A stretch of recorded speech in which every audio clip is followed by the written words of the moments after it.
Bonjour à vous et bienvenue dans ce nouvel épisode de BioPilates Deep Dive. Aujourd'hui, je vous propose une immersion dans l'un des exercices les plus emblématiques de la méthode Stott Pilates. Un classique puissant, précis, souvent redouté, la centaine. La centaine est un pilier. Elle contient tous les principes fondamentaux de la méthode. Le centrage, la respiration, la précision, la fluidité, le contrôle et surtout l'endurance. Ce n'est pas seulement un échauffement, c'est un test, celui de votre capacité à coordonner souffle et mouvement, à maintenir l'alignement tout en engageant profondément votre centre. Commençons par la mise en place. Vous êtes allongé sur le dos, en position imprimée, le bas du dos connecté au tapis, sans écrasement.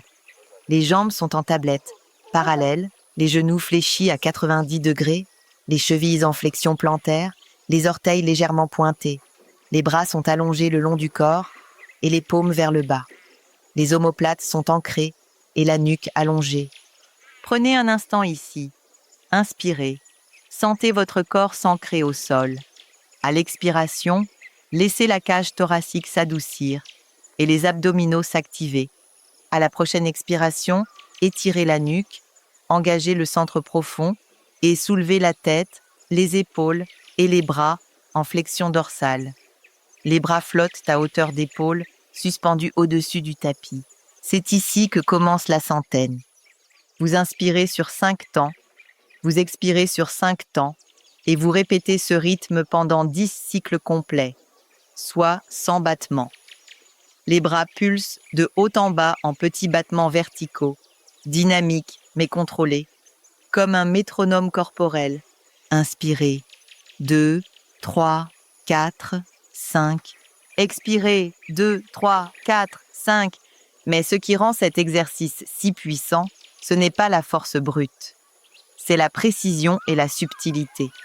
Vous respirez profondément, vous maintenez la flexion, vous stabilisez le bassin et les omoplates, tout en bougeant les bras avec rythme et intention. 2 corrections majeures sont à surveiller dans cet exercice. La première, c'est le placement de la tête. En raison de la durée de l'exercice, les fléchisseurs cervicaux fatiguent vite. Et quand c'est le cas, on a tendance à laisser tomber la tête vers l'arrière, ce qui crée de la tension dans les pectoraux et la nuque. Il est bien préférable de reposer la tête au sol, plutôt que de maintenir une tension inutile. La seconde correction concerne la position du bassin. Pour les débutants, la position imprimée est essentielle. Pour les pratiquants avancés, le neutre est possible si la stabilité est acquise. Mais dans tous les cas, il faut maintenir la même position tout au long. L'exercice demande un travail isométrique important des fléchisseurs de hanches. Et avec la fatigue, le corps risque d'augmenter la lordose lombaire. C'est ce que l'on veut éviter. Gardez le contrôle. Regardons maintenant ce qui se passe à l'intérieur du corps. On active ici le transverse de l'abdomen, notre ceinture naturelle de stabilisation. Les grands droits et les obliques soutiennent la flexion dorsale. Les muscles stabilisateurs des omoplates, les fléchisseurs des hanches, les adducteurs et les quadriceps sont également sollicités. Certains visiblement, d'autres de manière plus subtile. C'est le moment idéal pour expliquer les 4 types de contractions musculaires présents dans cet exercice, fondamentaux dans la méthode Stott Pilates. Une contraction concentrique, c'est lorsque le muscle se raccourcit pour produire un mouvement. Par exemple, lorsque les abdominaux soulèvent le haut du corps en flexion. Une contraction excentrique, c'est lorsque le muscle s'allonge tout en résistant, comme lorsqu'on redescend lentement de la flexion. Une contraction isométrique, c'est lorsqu'un muscle se contracte sans changer de longueur.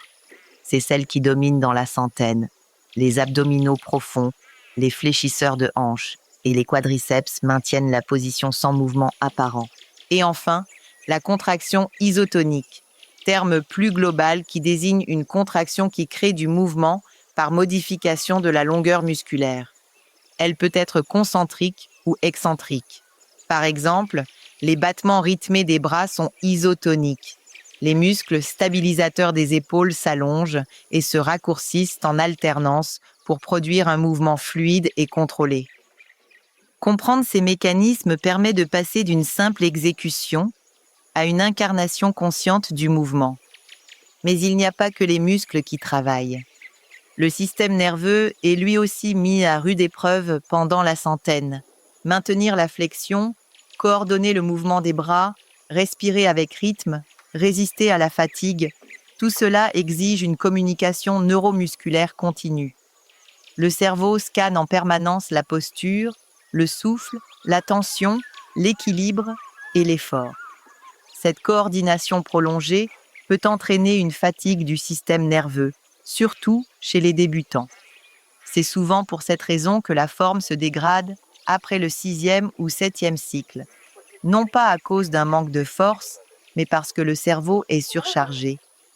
Pratiquer régulièrement la centaine renforce cette intégration sensorimotrice, améliore la concentration et affine le contrôle du mouvement malgré la fatigue. Ce n'est pas seulement un travail abdominal, c'est un entraînement du système nerveux. Et si vous n'en êtes pas encore là, aucun problème, modifiez intelligemment. Voici quelques options. Gardez la tête et les pieds au sol pour commencer. Placez une main derrière la tête si la nuque fatigue. Utilisez un cercle pilates ou un flexband pour plus de soutien ou de résistance. Gardez les jambes en tablette si l'extension complète crée une instabilité.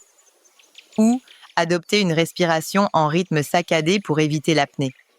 Rappelez-vous, le but n'est pas de paraître fort, mais de développer une vraie stabilité, de manière consciente et progressive. Pour conclure l'exercice, inspirez une dernière fois en flexion. Puis expirez en reposant doucement le haut du corps.